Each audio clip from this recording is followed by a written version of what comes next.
This is one of the main battlegrounds of weeks of protests over the fuel tax rise that's enveloped the whole country.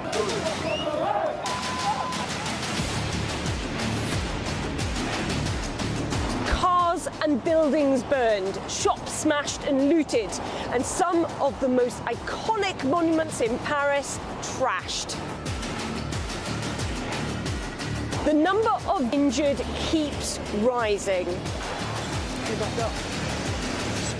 You would have to be deaf not to hear the wrath of the French people, said the Prime Minister, and it seems the government has heard the cries of the yellow vests. To some degree. I'm suspending these tax measures for 6 months. No tax should put the unity of the nation in danger. These concessions come even though just last week President Macron was adamant that he wouldn't capitulate to the voice of the street. I distinguish between fellow citizens and their demands and thugs. I will not concede anything to those who want destruction and disorder. But now the government has given in to some of the demands of the protesters. The yellow vests have tasted blood and are now hungry for more. We won't settle for crumbs. We want the whole baguette.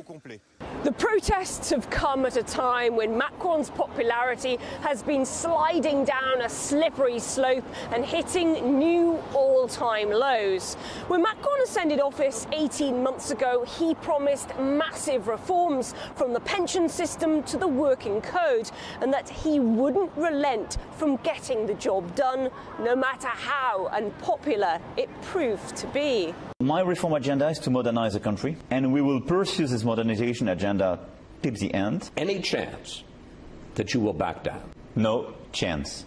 His tenure as president has already seen widespread protests, but until now he has largely ignored them, refusing to change course.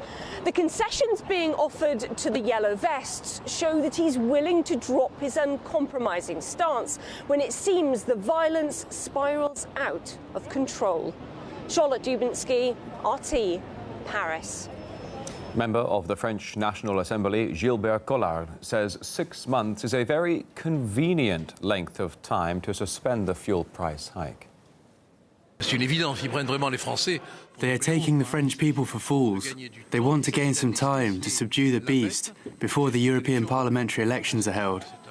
It's as though they think that the yellow vests won't see that they're trying to gain time, that they won't see in any case, that the government, at risk of entering into conflict with the EU, will be obliged to recuperate the tax money they'll lose by implementing the freezes. It sounds like they're mocking everybody. It is, in some sense, the same as telling us that we'll be deceived, and they're happy about it. We're talking about French democracy. It doesn't exist. There is no parliament. There is a disciplined, authoritarian majority that does whatever the president says. Yellow vest protesters are already being sentenced in court, with one man in the city of Nancy determined to appeal his guilty verdict. During a protest, he streamed his exchange with police live on social media. He says the video clearly shows he did not commit the crimes he is accused of. Here's his story. The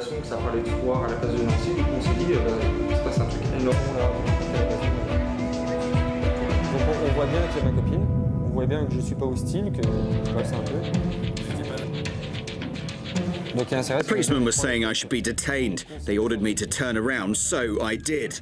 I didn't think they would beat me. I thought they would just push me against the wall. Now, you can see the policeman here. He's beating me. I was hit twice in my ribs, though I explained I was just filming, nothing else, and was there for just about 15 minutes.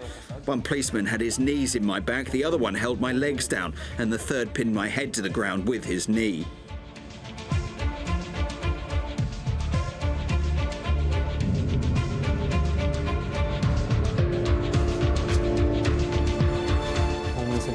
They didn't really allow me to speak, although they gave me a lawyer. Their attitude to me was like I was already a criminal, like I robbed a store. I tried to explain everything, but they preferred to trust their colleagues and not a regular citizen like me. Mr. Sandley is accused of throwing rocks at police and remaining in the crowd despite 2 orders to leave. His argument that he couldn't have thrown the stones as he was busy filming was dismissed as the court ruled the Facebook video contained no verifiable date. à mes amis sur Facebook pourquoi je suis là.